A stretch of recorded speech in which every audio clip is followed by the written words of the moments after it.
today to the grand reopening of the Maryland Women's Heritage Center. We are so thrilled to have you with us as we reopen our home in the wonderful Women's Industrial Exchange, a part of our partnership with Marion House. And we're going to hear from incredible women today who are going to share some of the tasks and activities and roles they've had in bringing the story of women to life here at our center and during COVID virtually and where we hope to go in the future.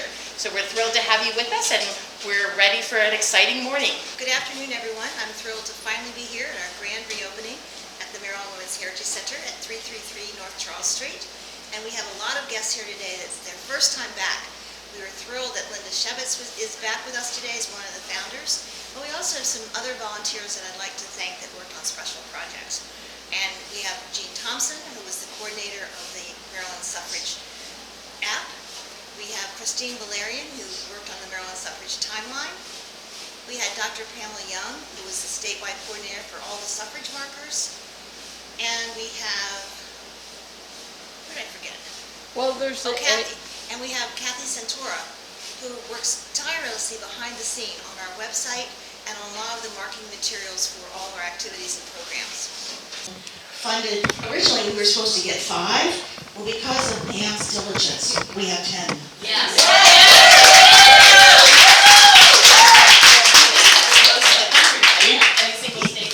We're proportionally, again, we're mighty. And today, originally we were going to unveil the marker that was on Pleasant and on Charles for the work of Edith Houghton Hooker. Well, again, as I mentioned, we had little challenges with Maryland Historic Trust, who wants to preserve and safeguard this building. Okay. But there, don't touch, but you can feel when you walk by the marker that is going to be there. So we'll unveil it at a particular time. So I wanted to do a special thank you again to Pam. And I lovingly call her our Pomeroy and Maryland Suffrage Marker Queen. Celebrating that today as well. But again, I said to probably one late night, I said, Christine, have you ever done a timeline? And she said, maybe.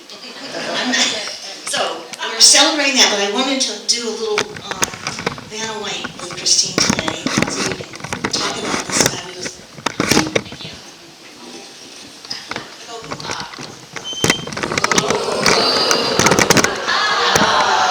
You're such a perfect Vanna. Well, thank you and greetings. So I learned, one of the first things I learned from Dr. Diane Weaver was that greetings was a salutation that the suffragists used as they started their meetings. So, greetings. Greetings. I've been using that. So, the Maryland timeline started after a national timeline that I created.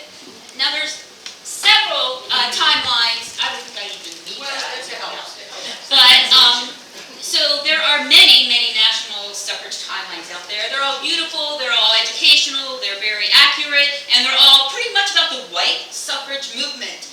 And so when I was speaking about the suffragists that I had been researching and the suffrage movement, it wasn't adequate. And I was going through tons of pages and not remembering the dates. I'm really bad with dates. So I needed to have a cheat sheet, i.e. a one-page national timeline that was inclusive, that reflected influences of all the contributions of all groups of women, such as black suffragists, the influence of the Native Americans on the Declaration of Sentiments instead of Seneca Falls, religious women's groups, temperance groups, union groups, and the contributions of the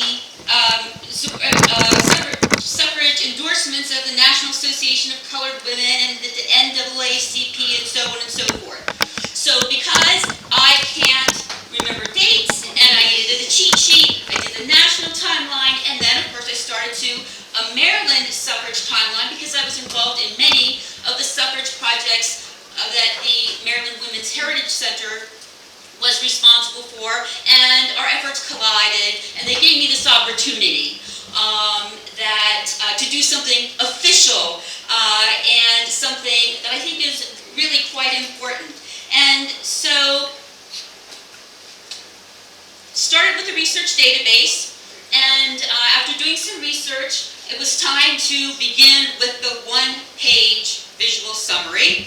And I had 200 plus events for Maryland. Like, holy crap, right? So the over 200 events turned into a short list of 43, and then a shorter list of 36 with the help of Dr. Diane Weaver, and finally a list of 29 events that we see here. And of course, at that point, we need to give you the caveats and the fine print that this is an attempt to be inclusive, both racially and ethnically and geographically, of the entire state of Maryland, but it's a snapshot in time.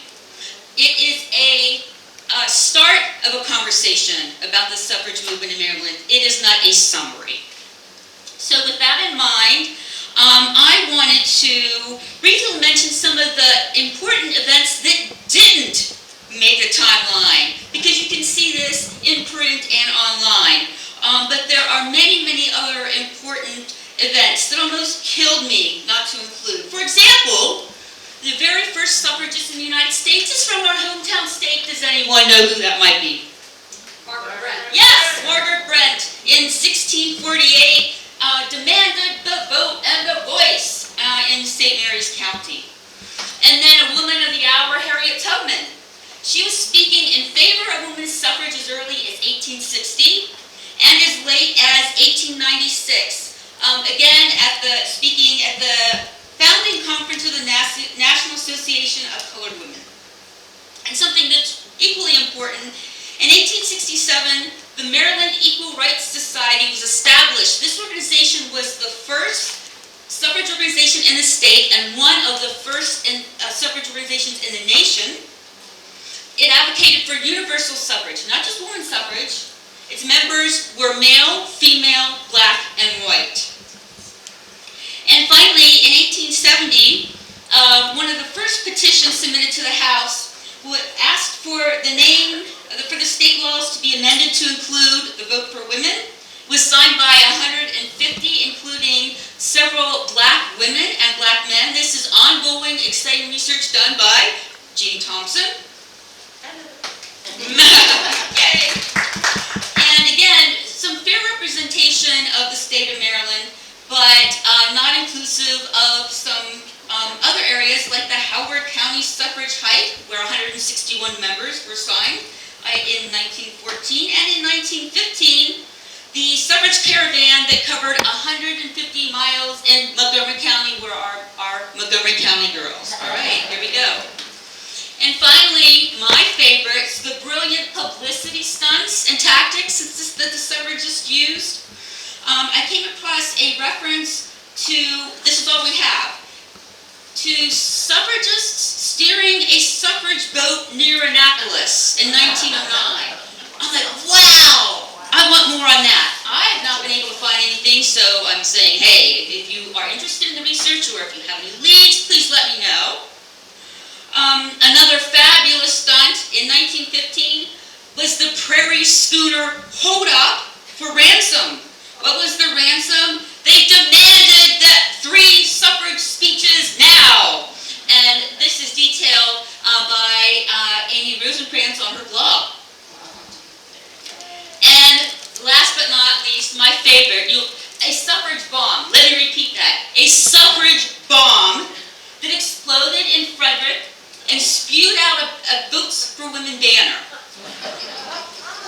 And there's evidence that there was an earlier suffrage bomb that was a trial that didn't go so well. And boy, would I love to have more information on that as well. So, by the way, if you are interested in any of these obscure events or any of the events that did not make it to the timeline, please visit the Women's Equality Day celebration across Maryland, the Facebook page, which started as a celebration across Maryland for women's, but it has become a suffrage resource, and each of those 200 plus events are showing up in posts on this day in Maryland suffrage history, as well as some other posts for national events, and photos, resources, that type of thing, as well as information on the continuing struggle to finish the fight that the suffragists started, meaning pass the ERA already, and make Women's Equality Day a federal holiday.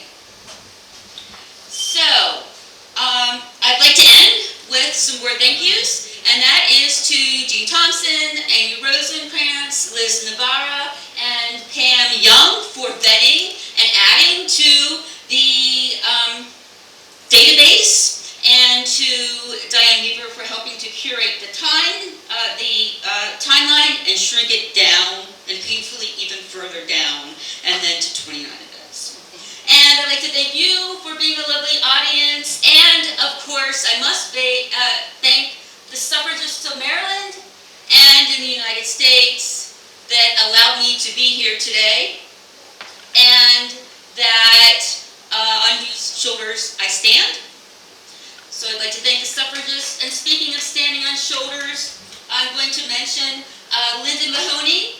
Part of her legacy was to leave, this is a representative sample of buttons on this frame of about a third of her button collection that has not yet been given away. So we'd like to take this opportunity to take a look at the buttons, and if there's one that perhaps you don't have, feel free to take it as a memorial from Linda's legacy, who, by the way, gave me this Votes for Women sash, which I wear in her honor as well. So thank you.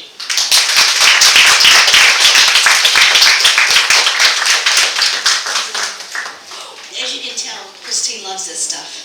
And thank you, Christine, for so many things and so many projects you worked on. Thank you for the flowers. Okay, last but not least, Jean Thompson, please. This was another interesting story in that Maryland Humanities again called right in the middle of COVID and said, would we be interested, because they knew we had a lot of suffrage research, and we do other research, not just suffrage for those who don't know us, but they said, well, we hear you have a lot of information. And I said, yes, and he said, well, would you be interested in doing an app? And at that time, I have apps on my phone, but I'm thinking like, an app? We can do exhibits. I said, how do we do an app? And so Maryland Humanities gave us the technical funding for developing this app, but then again, we had 1 million hours of volunteer time. And so with that, luckily, Jean took over as project lead on the app project, and she'll share with you the excitement of that process.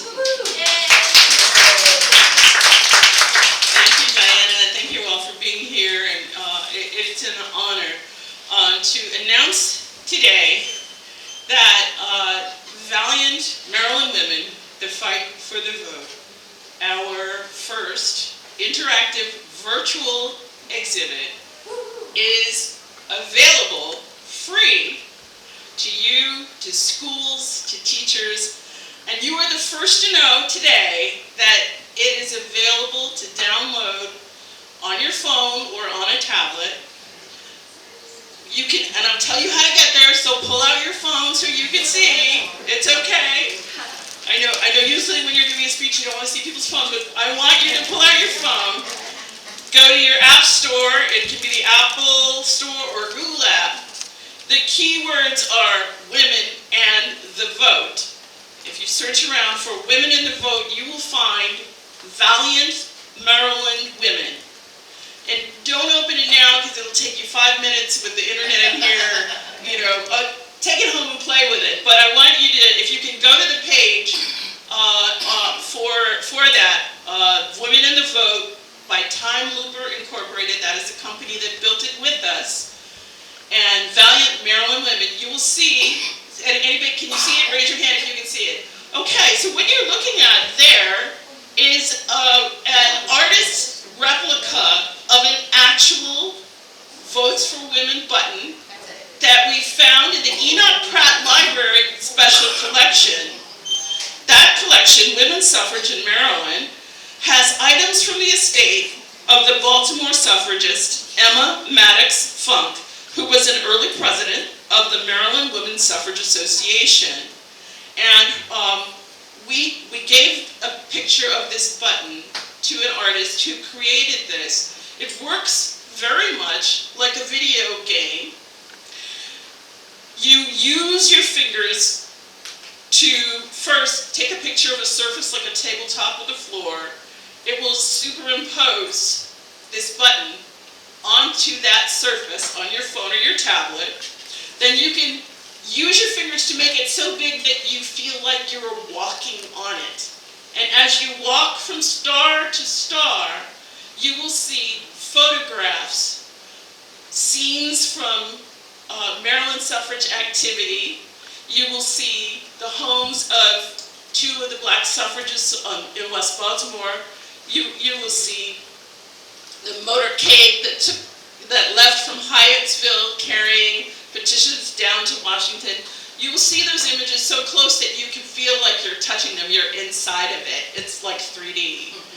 And then when you tap the pin, a video strip will appear on your screen, and a lovely, lovely narrated video will take you through the story of women's suffrage activity in Maryland. We are so grateful to the Maryland Humanities, which saw our vision and believed in it and supported us. We are grateful to Rashida Wyndham from Time Looper Incorporated, who held our hands. My God, we felt like pioneers in the woods of technology, learning what augmented reality means and how to build an exhibit that is entirely virtual. There are more than 100 photographs collected from around the state. And I thank Pam Young, who helped me with that, and all the other volunteers. 2 years of research into the stories of women's history became our foundation and our database to draw stories from. And I want to thank Dr. Ida Jones, who was the lead writer on the script. She had to whittle all that down. Yes, absolutely. Great Ida. With the help of Kathy Santora, I wanted to thank Kathy, our webmaster. As the next step you will see is that we are creating a teacher's supplement that will live on our website, so that never again will a Maryland student get an assignment that says, write a paper about a suffragist, and the only one they know is Susan B. Anthony. Yes. Never again. We want Maryland students, and especially Maryland young women, to be able to see that we were in the fight from the beginning, from its earliest days, and that we're still in the fight for voting rights today. So let me think for just a moment. If you're in the room, please raise your hand. Some of you are already standing, I see you. Raise your hand. These are the women who researched the stories, sourced the photographs, recorded the audio, and so very much more. Thank you, Diana, Dr. Jones, Ann Bennett, Elizabeth Navarra, Audrey Partington, Christine Valerian, Pam Young, Kathy, Kaylin Thomas, and Dan Matarazzi, our male representative. Yay, Dan. Thank you all who were readers. Thank you all who helped make this possible. And now go home, download it. It's free. And share this history. We hope it's part of your summer fun, and soon will be part of learning all across the state. Thank you.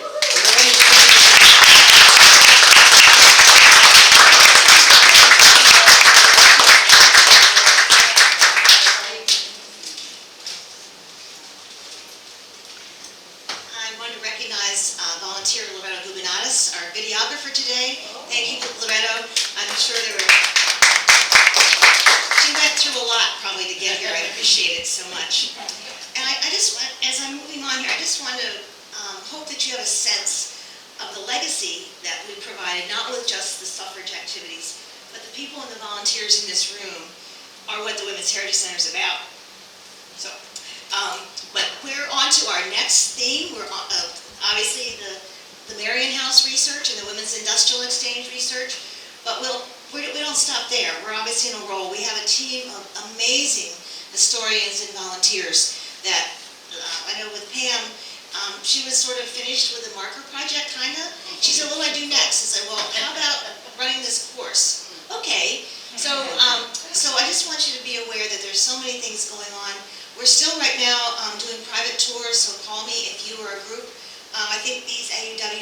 Friday, and have a couple other groups that are coming soon through the summer, until we kind of figure out what's happening on Charles Street and other places. So come and see all this stuff, but also the thousands of things that Kathy's put up on our website as well. So thank you for that legacy. Thank you for being here today, finally. And for my friends that came, they've had to hear so much about this for so long. But I'd like to turn it to Danita for a second. Danita?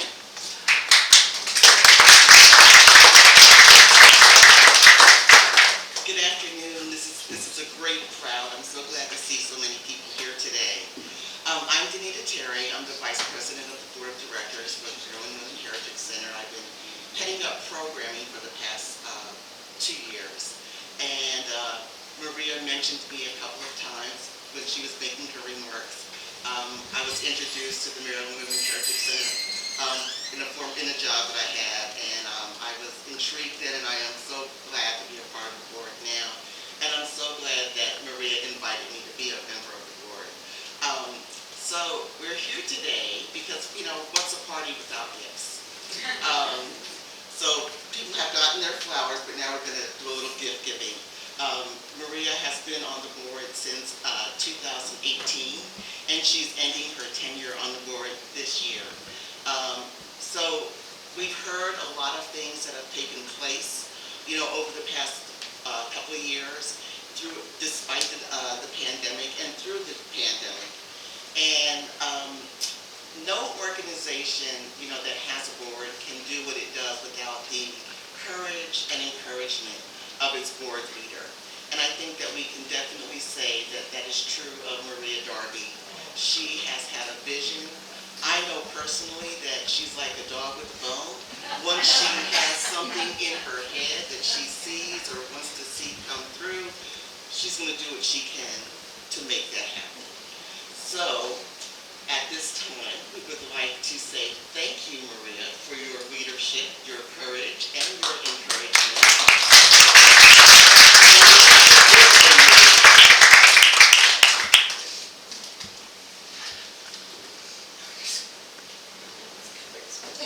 So please join me in congratulating and thanking.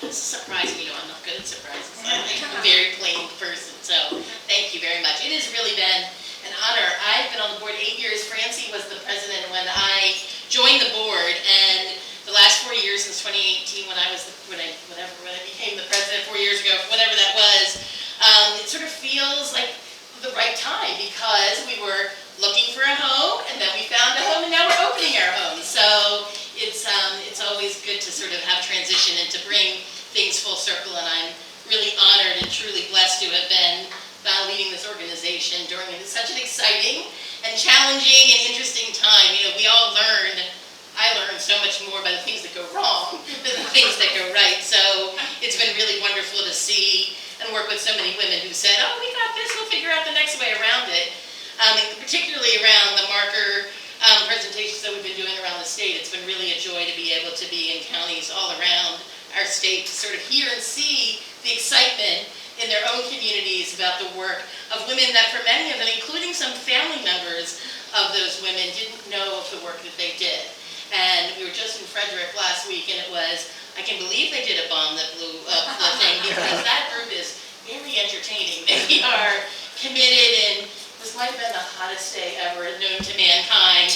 And we were there full tilt for 2 hours with this group celebrating the women that were making a difference in their community as suffragists long ago. And so it's been really an honor to be here. But I also really wanted to thank the board that I have right now, Danita Terry, our VP of Programming, Kaylin Thomas, the VP of Communications and Fundraising, our Treasurer, B. Dane, which when you have no money, it's actually harder to manage a budget than when you have money. That's what I've learned a lot in this organization, so thank you, B.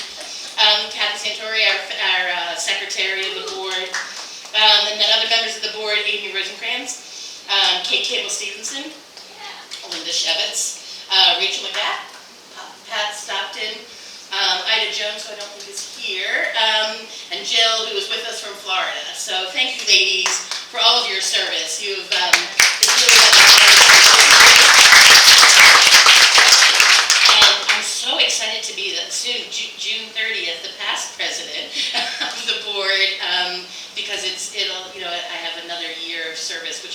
excited to do and to watch the next leadership team really take the organization to the next level, to the next space. And so thank you very much to the board, to all of you who've been part of this journey with us from the beginning and during COVID, through mishaps online, to successes online, to all of the ups and downs. You've made it a joy for all of us to continue this journey, especially in these last couple of years as we've weathered COVID, both individually, as a community, and then as the center as well. Your financial support, your volunteer support hours, the talents that you've shared with us, your enthusiasm for the work, your willingness to partner and help us go places that we can only dream about going, is really because everyone does their part and is willing to say yes, even when it's a shadowy vision of what that might be. Thank you for always stepping up and saying, I'm in. Including people here this morning that I met, that I was banting Danita's name about it. I said, oh, the program committee? Absolutely, talk to Dina. Oh, you want to be involved in the research of the industrial exchange? See Amy. It's been really wonderful to meet so many of you and to welcome you to our home. Your commitment to this work is what allows us to continue to add her story to his story, to make our story. So thank you very much for coming. We're going to end with a very special presentation by Campbell Stevenson.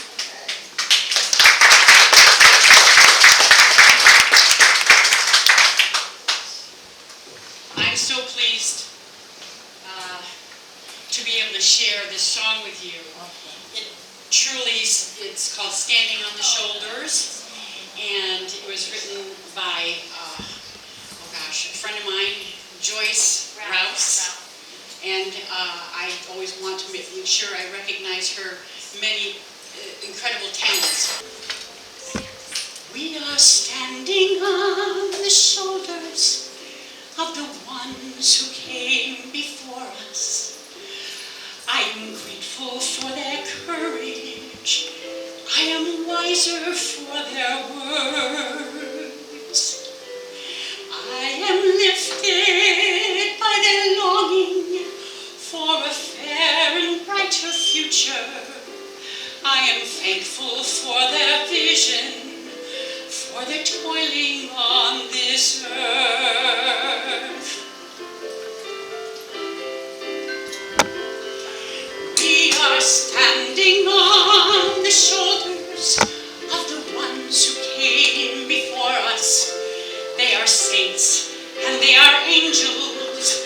They are humans, they are friends. We can see beyond the struggles and the troubles and the challenge. And we know that by our efforts, things will be better in the end. They lift me higher than I could ever fly, carrying my burdens away. I imagine a world, if they hadn't tried, we wouldn't be so very blessed today.